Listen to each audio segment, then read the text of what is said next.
Hi, my name is David, and as part of my long-term project, I'm going to be explaining to you how to do the barbell squat today.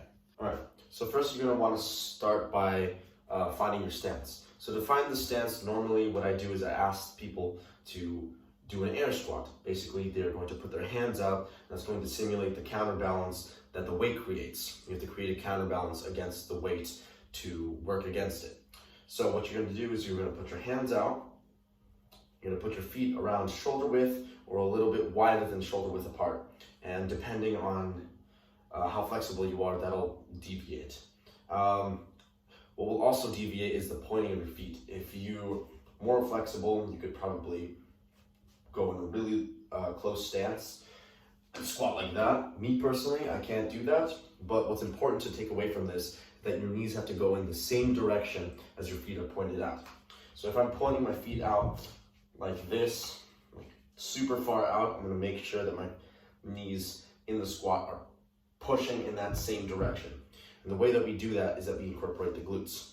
The glute tension is really important as it's going to open up our hips and it's going to make sure that our knees are tracking in the position that our feet are pointed.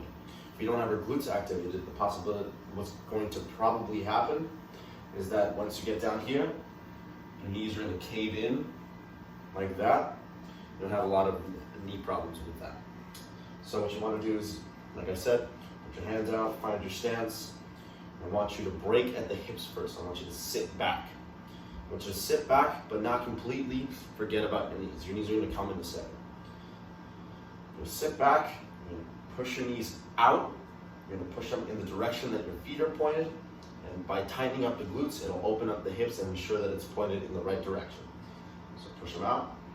Sit down, maintain tension in your glutes, and push it. Now I'm going to be discussing the appropriate depth that you should be hitting while squatting. Generally speaking, you want to have your hip crease to be lower than where your knee joint is. Any higher than that could risk some knee injuries, and in most powerlifting federations, it's the legal amount of depth that you are supposed to be hitting.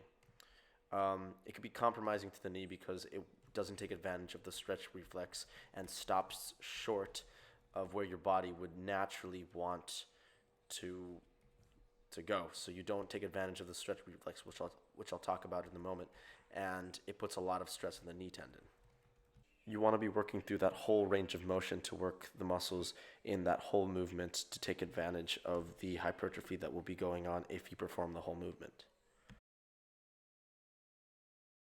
Now I'm going to briefly explain what the stretch reflex is and how one can use it in the squat. The stretch reflex can be described as an involuntary reaction of a muscle that once it's stretched completely, it automatically contracts. This can also be described as a reflex arc when a message is sent to the spinal cord and not fully to the brain and then sent back so that the motor neurons can perform a function. This function would now be to contract now that they're fully stretched or extended. A few other things to keep in mind is that you need a brace before you perform the squat. There's a ton of weight that's going to be on your back, so what you need to do is you need to maintain spine tension to make sure that when you're in the bottom position, your back doesn't give out and fall forward. So what you're going to want to do is you're going to clamp that bar down on your lats, which is going to stack the spine and make sure it's rigid. And along with that, you're also going to want to brace, because bracing is what ensures that our back stays rigid. So what you're going to want to do, you're going to breathe into your diaphragm, expand the diaphragm, and clamp down onto those abs, as if someone's about to punch you. And that'll maintain spine tension. It'll allow your torso to be upright in this time. Unless you're doing low bar squat, which is something different, which I'll discuss in a moment. So what you want to do, set up the same way I said, feet at your appropriate stance, hands out in front of you, brace, break at the hips first, open up your knees, push through. You want to maintain tension in the glutes, in the lats, in the whole back, in the whole posterior chain, in the glutes, in the quads as well. If you're more high bar oriented, high bar will use more Now I'm going to discuss the difference between low bar and high bar squats. Low bar squats really accentuates loading the glutes as opposed to high bar, which loads the quads a fair bit more. By loading the glutes a lot more, you are using a lot of the posterior chain, which is oftentimes stronger. This is why a lot of powerlifters use it, because it allows them to use the torque inside their hips, which is a lot stronger than the force that can be generated from the knees, and it limits how much knee problems they have. So they can really sit back onto their heels and really load those glutes and those hamstrings to create enough force to push that weight. For a lot of people that need a flexible squat because they need flexibility in the sport, like weightlifters, they'll do ass to grass, high bar squats, just to stack those quads a little bit more. It depends on the type of sport that you're doing. If you want to be a more explosive jumper, chances are you'll probably use high bar squats as it transfers over to jumping a lot better than low bar squats. But if you're training for pure strength, you might want to do low bar. And the difference being is that you load the bar for high bar onto the traps. You see the traps are this top muscle right here, as opposed to the low bar, which loads it on the lower delts. And I'll explain that in a minute. Now that you're here, I'm going to explain the different positions in which both positions are in. By that I mean the high bar squat and low bar squat. So like I said before, the high bar squat, you will be placing the bar on your trap, so it's a lot higher up, and like I said, that'll put more load on the quads. If you're more quad dominant, if you're less glute dominance, it's probably a better exercise for you. Or if you're training for sports, let's say, or to jump higher. If you want to do strict powerlifting, most powerlifters use a low bar squat position, which helps them really load their hips and their glutes, which helps them create more force. So in this position, you're going to put it on the lower delts. And for this, you're going to want to flare out your elbows just a little bit more. You're going to go over here. And to have that little piece of meat on the lower delts that's going to hold the bar in position, you're going to want to lift your elbows a little bit more. Just have them flare up a little bit more. And that's the difference in bar position.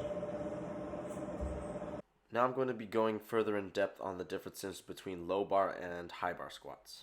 High bar squats and low bar squats, as I said, have a different position on the back. High bar squats are placed on the top of the trapezius muscle, whereas low bar squats are stacked on top of the rear delts.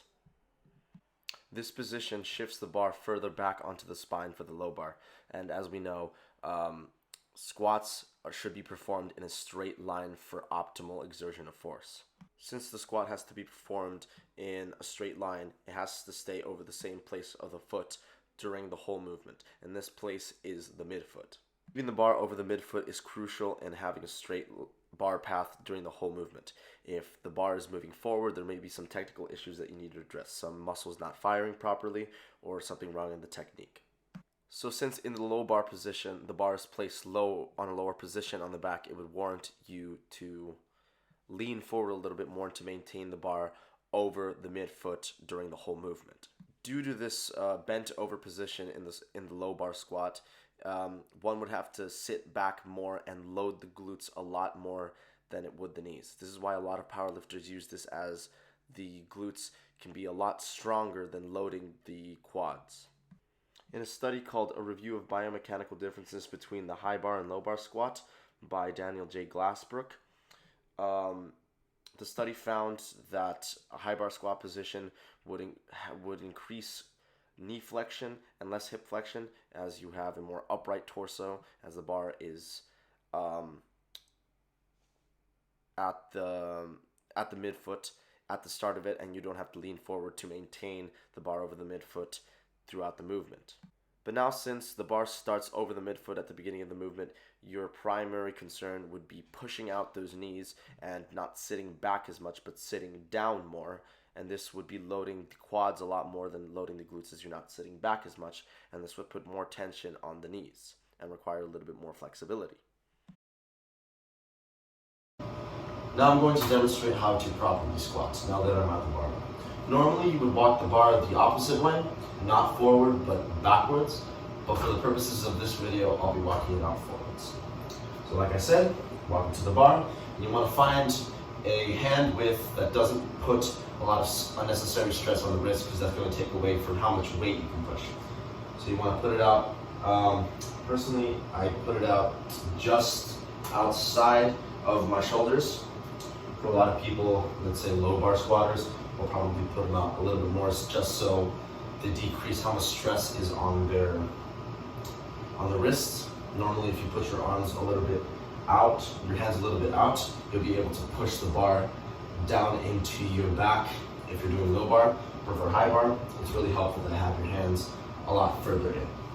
So you're gonna put your hands at a place where your wrists aren't compromised. You're going to get under the bar, you're gonna stack it onto your spine.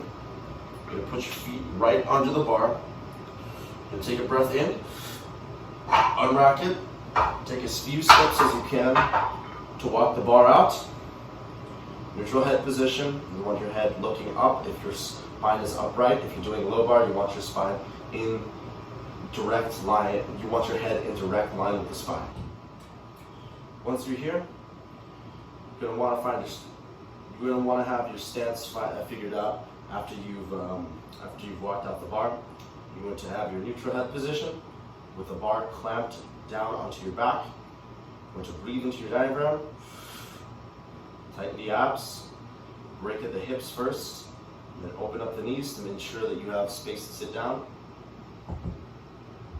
and push. Like I said, on the way up, you want to be breathing out just to ensure that you're exerting that force, and make sure that you maintain tension throughout the whole lift, or else you have possibilities of breaking down in form, and your back giving out if your bracing is not tight, if you're not really holding that in, if you're not tightening your lats and making sure that the bar is clamped down on you, if you're not holding down your glutes, to make sure that your knees are pointed out. Everything has to be taken into consideration while doing the lift. That was my tutorial on how to squat. Thank you for watching.